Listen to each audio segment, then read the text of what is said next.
Hello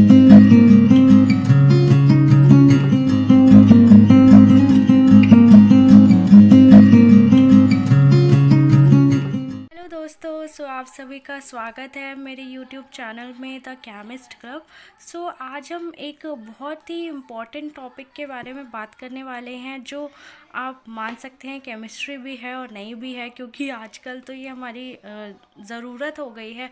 जैसा कि आप जानते हैं, आजकल कोरोना वायरस का कुछ ज़्यादा ही खौफ चल रहा है और हर जगह इससे लोग संक्रमित हो रहे हैं और कितने लोगों की जानें जा रही हैं। तो आजकल जो कोरोना वायरस का जो ये चीज़ें हैं, इसके बारे में हम सबको थोड़ा बहुत ज्ञान होना ही चाहिए। और जैसा कि आपको पता है कि हाइड्रोक्सीक्लोरोक्वीन जो एक एंटी मलेरियल ड्रग है, वो इस्तेमाल किया जा रहा है इसको ट्रीट करने के लिए। तो आज मैं उसी से रिलेटेड आपको कुछ ज्ञान देना चाहती हूँ कि क्या ये एक्चुअली में हमारे लिए सही है, क्या ये नहीं सही है, तो इसका कुछ कुछ क्या रिज़ल्ट्स हमें मिल रहे हैं। जैसा कि आप लोगों को लगता होगा कि अगर ये मेडिसिन दी जा रही है तो क्यों नहीं इसको हम लोग एक एंटीडोट मान लेते कि हाँ चलो ये एंटीडोट है, हमें इसका इलाज मिल गया है। लेकिन आपको इसके क्लिनिकल ट्रायल के बारे में जानना बहुत ज़रूरी है, क्योंकि उसी से आप कोई कंक्लूजन निकाल सकते हैं कि क्या ये वास्तव में अपना पूरा काम दिखा रहा है, क्या जो हमें एक्चुअली में इस समय इस महामारी से लड़ने के लिए चाहिए। तो आज मैं आपके सामने एक ऐसी रिपोर्ट लेके आई हूँ, जो क्लिनिकल ट्रायल के ऊपर एक रिपोर्ट है हमारी। और कुछ लोगों का ग्रुप इसके लिए लिया गया था, उनको टेस्ट किया गया, इस चीज़ से उनको ये मेडिसिन दे के टेस्ट किया गया। तो चलिए आइए बात करते हैं इसके बारे में। तो जो मेरा टॉपिक है वो है result from a controlled trial of hydroxychloroquine for कोविड-19। ये जैसा कि आप जानते हैं कि ये कोरोना वायरस का ही एक प्रकार है नाम लिखने का। को मतलब कोरोना, वी मतलब वायरस, डी मतलब डिज़ीज़, कोरोना वायरस डिज़ीज़, और 19 इसलिए क्योंकि ये 2019 में पाया गया था। ये जो मैंने आर्टिकल से ये उठाया है, कंटैजियन डिजीज़ करके एक आर्टिकल है, नीचे मैं उसका आपको लिंक दे दूँगी। उन्होंने ये 4 अप्रैल 2020 को ये रिज़ल्ट पब्लिश करे हैं। तो उसी के बारे में मैं आपको चलिए बताती हूँ। सबसे पहले मैं आपको ये बताना चाहूँगी कि क्लिनिकल ट्रायल क्या होता है। तो बेसिकली दोस्तों, क्लिनिकल ट्रायल की डेफिनेशन आप ये पढ़ लीजिएगा, लेकिन मैं आपको एक आसान शब्दों में बताना चाहती हूँ कि जो क्लिनिकल ट्रायल होते हैं वो बेसिकली ऐसे होते हैं कि हम लोग क्या करते हैं, इसमें हम ग्रुप ऑफ इन्फेक्टेड पीपल लेते हैं। जैसे हम कुछ इन्फेक्टेड पीपल का, जिनको कोरोना वायरस है, ज़्यादा नहीं, उनको माइल्ड कोरोना वायरस है, मतलब माइल्ड सिम्टम्स है, उनको अभी वेंटिलेटर की ज़रूरत नहीं पड़ी है, उनको आईसीयू की ज़रूरत नहीं पड़ी है, बहुत माइल्ड सिम्टम्स हैं। हम उनको कंसिडरेशन में लेते हैं और उनको फिर ये मेडिसिन देते हैं और उनके ऊपर इफ़ेक्ट देखते हैं कि इस मेडिसिन का क्या इफ़ेक्ट है उस वायरस को किल करने में, ये मेडिसिन कैसे काम कर रही है उन सिम्टम्स को कम करने में। और हम उनका एक पूरा डेटा बनाते हैं कि जब ये उनको ये वायरस जब उनको ये मेडिसिन दी गई, उसके बाद उनका क्या क्या बिहेवियर हमने पाया, और जब उससे पहले उनको वायरस हम मेडिसिन उनको जब हमने नहीं दी थी, तब उनके अंदर क्या क्या चेंजेस थे। तो वो सारा डेटा ऐसे कलेक्टिवली स्टडी किया जाता है। पेशेंट्स का जो इन्फेक्शन लेवल था जो इस ट्रायल के लिए लिए गए, वो क्या थे, पेशेंट्स जिनको हॉस्पिटलाइज किया उनको बहुत माइल्ड इलनेस था। जैसा कि मैंने अभी आपको बताया है कि उनकी बहुत ज़्यादा सीवियर कंडीशन नहीं थी, उनकी बहुत माइल्ड कंडीशन थी, वो वेंटिलेटर पे नहीं थे, वो आईसीयू में नहीं थे, ठीक है। उनको बहुत ही माइल्ड सिम्टम्स थे कोरोना वायरस 19 के। कितने पेशेंट्स पे ये क्लिनिकल ट्रायल किया गया, 62 पेशेंट्स। वैसे तो दोस्तों, जो क्लिनिकल ट्रायल्स होते हैं वो ज़्यादा से ज़्यादा जितने पेशेंट्स पर किए जाएंगे उतना ज़्यादा अच्छा होगा, उतने बेटर हमें रिजल्ट्स मिलेंगे। सिंस यहाँ पर इन लोगों ने सिर्फ 62 लोगों पर ही ये ट्रायल हुए, तो एक अच्छा रिजल्ट इससे नहीं निकाला जा चुका है। बट फिर भी हमें कुछ कुछ चीज़ें जो बहुत ही अच्छी बातें हैं वो हमें इनसे जानने को मिली। तो देखिए, जो पेशेंट्स लिए गए थे वो 62 पेशेंट्स लिए गए थे जिनको माइल्ड सिम्टम्स थे, और उनको 5 दिन के लिए स्टडी किया गया। फिर इन पेशेंट्स को 2 ग्रुप्स में डिवाइड किया गया, 31 और 31 एक ग्रुप में थे और 31 एक ग्रुप में थे। तो इनको किस बेसिस पे डिवाइड किया गया, कुछ जो 31 थे उनको तो हाइड्रोक्सीक्लोरोक्वीन दवाई दी, और जो बाकी के 31 थे उनको प्लेसिबो दिया। तो जिनको नहीं पता प्लेसिबो क्या है, मैं आपको बताना चाहती हूँ कि जो प्लेसिबो होता है वो एक फेक मेडिसिन होती है। मतलब उनको एक्चुअली में हाइड्रोक्सीक्लोरोक्विन नहीं दी गई है, उनको बस एक फर्जी दवाई दी गई है जिसमें कुछ नहीं, बस थोड़ा बहुत शुगर होता है या कुछ ऐसी बहुत नॉर्मल से सॉल्ट होते हैं, बेसिकली वो ग्लूकोज ही होता है, एक प्रकार का ग्लूकोज ही है, शुगर ही देते हैं, उसमें कोई मेडिसिन नहीं होती।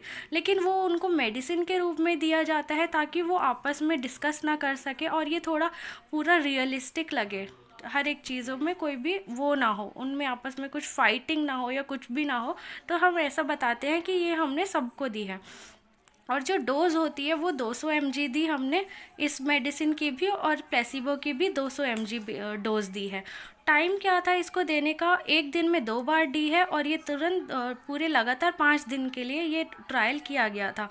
और सेम प्लेसिबो के लिए भी एक दिन में 2 बार और 5 दिन तक ये ट्रायल चला था। In addition to standard treatment, अब देखिए ये जो था ये तो हमारी वो मेडिसिन हैं जिनको हम टेस्ट कर रहे हैं, जिनकी हम एक्टिविटी को देख रहे हैं, जिनकी हम कैपेबिलिटी को देख रहे हैं कि वो वायरस को ख़त्म कर पाएगा कि नहीं। लेकिन इसके साथ साथ जो हमारे स्टैंडर्ड ट्रीटमेंट होने चाहिए कोरोना वायरस के ख़िलाफ़, उनको बंद नहीं किया गया था, वो भी साथ साथ चल रहे थे।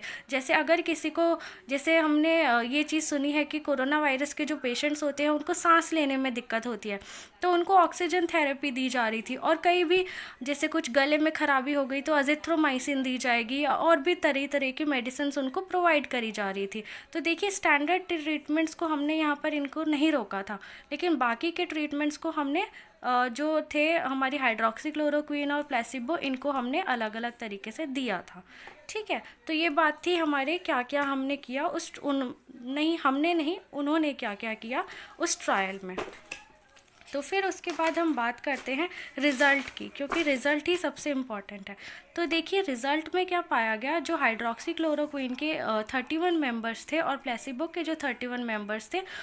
पहले बात करते हैं हाइड्रोक्सीक्लोरोक्विन की। तो हाइड्रोक्सीक्लोरोक्विन में जो रिकवरी टाइम था वो बहुत कम हो गया था, शॉर्ट हो गया था, बट प्लेसिबो जिनको दिया जा रहा था उनका जो रिकवरी टाइम था वो बहुत ज़्यादा था।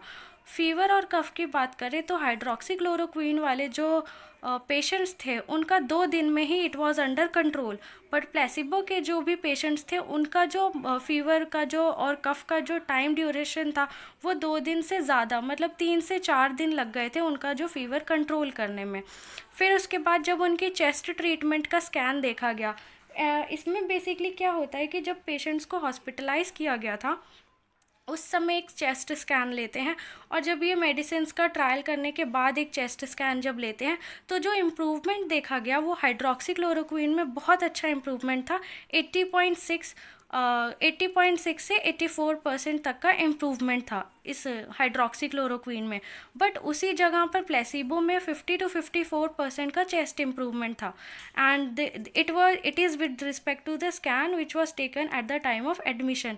ये जो मैंने आपको वही बात भी यहाँ पर मैं बता रही हूँ कि जो ये उसके रिस्पेक्ट में है जो हमने उनका एडमिशन के टाइम पे जो हमने स्कैन लिया था।